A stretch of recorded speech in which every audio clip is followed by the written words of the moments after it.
Hey y'all, welcome to today's edition of Full Disclosure, Navigating Your Career as a Person Who Stutters. My name is Carl Coffey, and for today's video, I have content that is a little bit different from what I normally do. Normally, I speak directly to people who stutter, and the perspective and insight I provide is for you to navigate your career, whether it's in the early stages of an interview or preparing for an interview, all the way up to being on the job and how to be successful in your roles. Today's video is a little bit different in that I'm going to be targeting employers. And for this video, I'm going to do a deep dive into ways that employers can create an environment that is one that allows for people who stutter to request accommodations. In addition to that, I'm going to create some tips, but also share some examples of how you can do this easily and how I've seen it done really well in the past. So this video is going to be split into three parts. I'm going to offer three tips, and the first tip is starting now.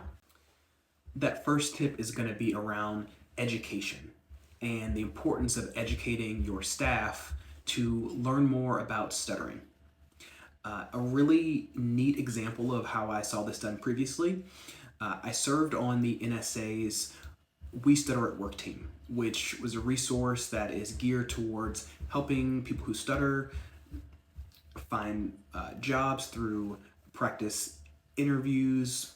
They offer career profiles and also have a long list of past webinars that I encourage you to check out. But one company actually reached out to the NSA because they were onboarding a new employee, a person who stuttered, and they realized that as an organization, they didn't know how to best support that employee. And so someone on their human resources team actually reached out to the NSA to get education. Hey, what is stuttering? How many people does it impact? How can we be sure that we're providing a good experience and educating ourselves to make this candidate's or this new employee's time here as good as possible? I loved this because they were being proactive and seeking to become a better employer. And I think that that would make for an amazing experience for that new hire, but also that's a great thing to kind of serve as a recruitment tool for, how committed and focused you are to providing a great environment and also your commitment to diversity, equity, and inclusion. At minimum, I think that you should be educating your human resources staff, but also anyone who's in a position of hiring authority at your company. During the interview process, you may encounter a person who stutters, and that person may or may not disclose to you that they stutter. And, if they don't disclose, they may stutter or have disfluencies, and you may incorrectly attribute that to that person just being really nervous or potentially lying or being unsure about their experience. And so having this education about stuttering can be incredibly impactful to your teams, but also the folks who are on the receiving end of interactions with those hiring teams as well. The NSA has a lot of great free resources for employers. I'll link that in the bonus content for this week, but also in that example I gave about the company that reached out to the NSA for support. If you have it in your budget, I think this would be a great continuous education opportunity for your team, and one that could really show support, especially if you have people who stutter who work for your company as well. The second thing that I think is incredibly important is creating an environment of vulnerability and openness from the top down. And what I mean when I say this is having your leaders be open about, if they take advantage of, some of the resources that the company provides, and they want to model that to employees to not only encourage usage by the employee base as a whole, but also to model that behavior and show that it's expected to take advantage of these resources, and here's how you may do it and not feel shame. I think that's an incredibly important thing to do as well. I'll give you a couple of examples of how I saw this done really well in the past, just to serve as some ways for you to think about how you might incorporate this in your strategy at work as well. The first was from a senior leader who was a mother, and she took advantage of the company's flexible work policy. And she used this to pick up her kids from school, pick up after school, and she would attend her kids' after school sports activities.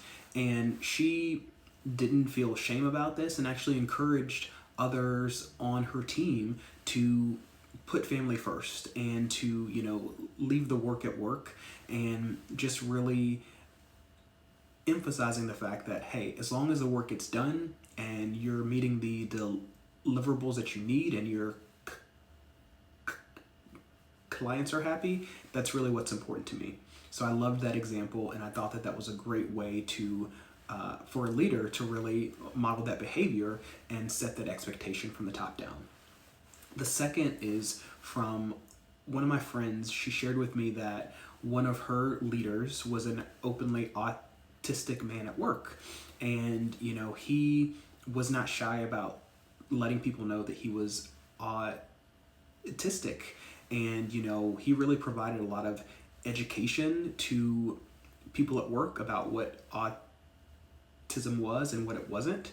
And he served as an executive leader for their internal employee resource group that was geared towards people with disabilities. And so this was another way of someone who's in a leadership position really providing education and being able to model that behavior, so that folks know, hey, here are some of the resources that we have available to you, but also creating that culture of where folks can feel comfortable and more open to either disclose or be themselves at work.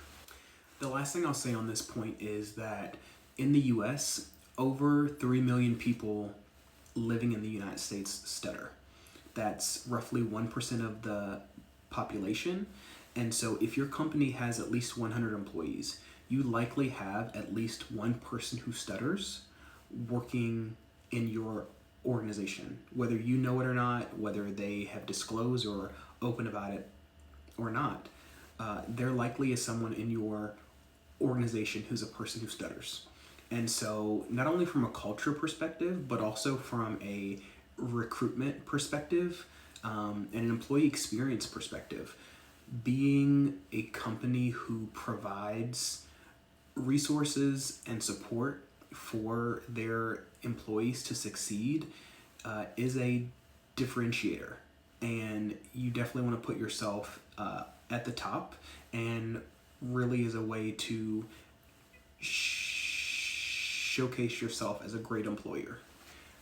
I'll also say this: providing accommodations and being inclusive doesn't have to be a costly thing. I think, as I mentioned before, some of those behaviors that leadership can model can be incredibly important. Something that I've seen leaders and even employees do at work that I think is a great behavior to model and can be really helpful for employees who stutter is when you're working in a virtual environment and you have folks on meetings, if you use Teams or you use Zoom, whatever the medium you may use, encouraging people, especially in a larger meeting, if they have feedback or comments to share, to utilize the raise hand feature.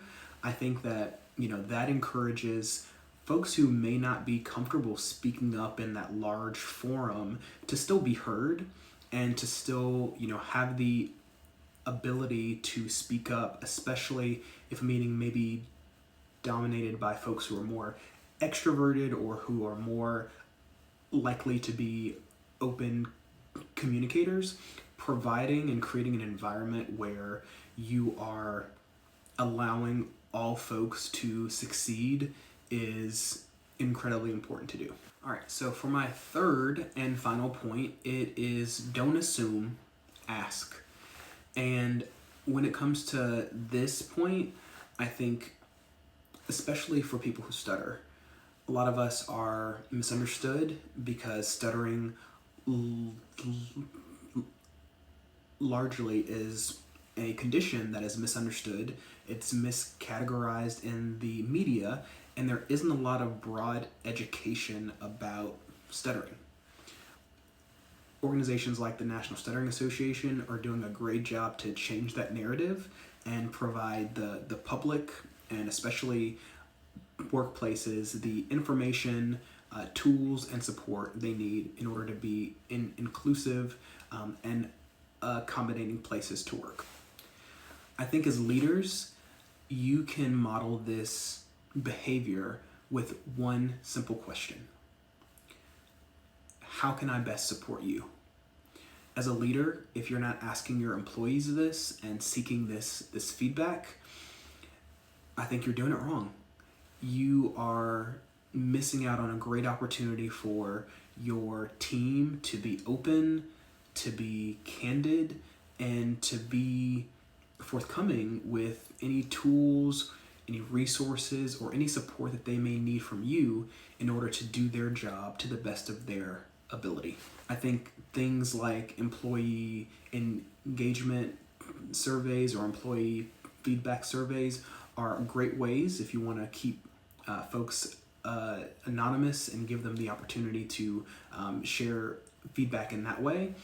Maybe putting in a question in there that is directly tied to accommodations at work. That may be a really helpful way in order to get feedback from a large portion of your employee base in order to understand what are some ways that we might be able to support our employees in methods that we maybe haven't considered before and we didn't know that there was a need for. Personally, I like to lead with curiosity, and so I think that as an organization, employing these 3 tools that I've shared today: 1, educating your staff; 2, modeling that behavior from the top down that you expect and want to emphasize; and 3, asking how you can support. These are great ways to empower your workforce and also to provide accommodations to support your employees. Thanks so much. Take care, y'all.